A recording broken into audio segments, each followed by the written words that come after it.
Good morning, children. So today we will be doing the last part of the chapter, that is sources of secondary data. So the sources of secondary data can be classified under two heads: published, unpublished.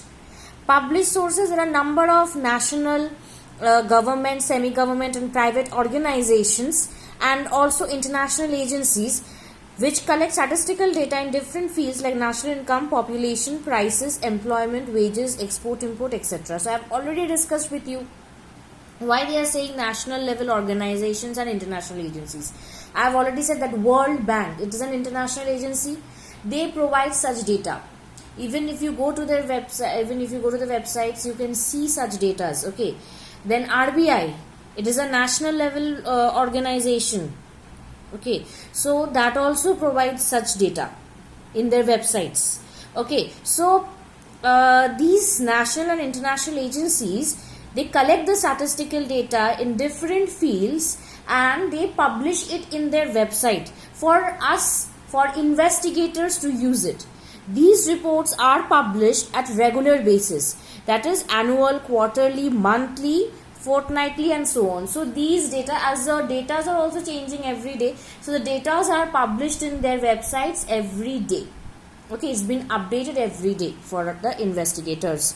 Now, important published sources of secondary data: official publications of central and state government, semi-governmental publications, reports of committees and commissions, publications of the research institute, international publications, private publication of trade association, newspaper, magazines.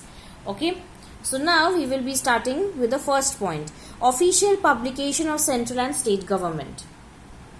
So official publications of central and state government means both state and central government collects information regarding the national income, then savings, investment, employment, etc. and publish it at regular intervals. Some of the publications of Indian government are annual economic survey, documents of 5-year plans, Indian annual book, census, etc. So the state and the central governments also take up the task of publishing data on such variables, and thus they publish it in regular intervals.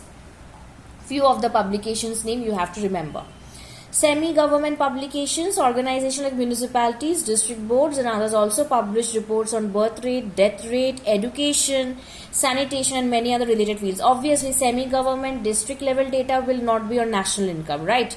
It will be on the district wise data like the birth rate in that district, death rate, education level, sanitation and many other related fields of social related fields will be updated in the semi-government publications which are done by the district and the municipalities. Okay, reports of committees and commissions.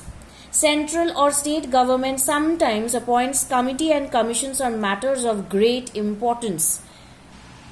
Now, central or reports of committees and commissions, central or state government sometimes appoint committee and commission on matters of great importance. They are required to inquire into specific issues and submit the report within stipulated time. So these reports become the source of the secondary data.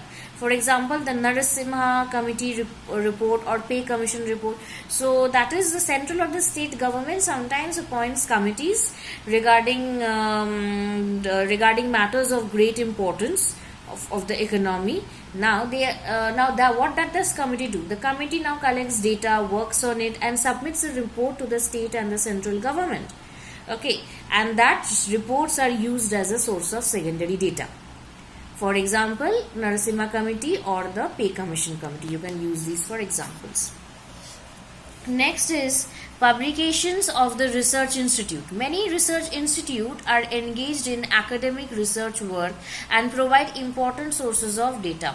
Okay, so many research institute like you can see ICAR, Indian Council of Agriculture Research, ISI, Indian Statistical Institute, I have discussed it earlier, National Council of Education Research and Training, NCRT. You read NCRT books, right? So that is the thing. Some of the important research institute like ICAR, ISI, okay, and NCRT, they are the research institute where people work, they do research, okay, and they bring out various publications which are called the articles or papers. They take out they publish articles or and journals and various things in which we can get we can collect data from there also. Okay, so they publish their findings on their research, which is a constant source of secondary data. Like whenever you work on a topic, if you write the topic, now you will see many research papers. So how is it coming? So all these researchers in these research institutes, they publish such papers. They publish such research write-ups so that they can be used as a source of secondary data. International publications. Certain international institutions publish reports from time to time regarding economic matters which are of great significance. These reports are regularly published by UNO, World Health Organization, and International Monetary Fund. I already discussed it earlier. So these UNO, WHO, then IMF, all these are international organizations. So they pertain to those. They give data on those matters which are of international importance. Okay. Private publications. Some commercial and research institutes publish reports regularly. They are the Institute of Economic Growth, Stock Exchange, National Council of Applied Economic Research, etc. Newspapers and magazines are always there. We get lots to know from there. Okay, we can also collect data from there. Publications of trade, like if you talk about MGNREGA, you will see that each and every day or every week something or the other of MGNREGA is coming up on the news. So newspapers and magazines are a very good source of secondary data. Publications of trade associations. Some big trade associations like Institute of Chartered Accountant, trade unions, etc. publish data collected through their statistical and research divisions. So publications of trade associations, they also publish data. Private publications, okay, they also publish reports regularly. So if you say important ones up till the 5th point and the 8th one, 1, 2, 3, 4, 5 are very important, and the 8th one. Okay, now we will go to the unpublished sources.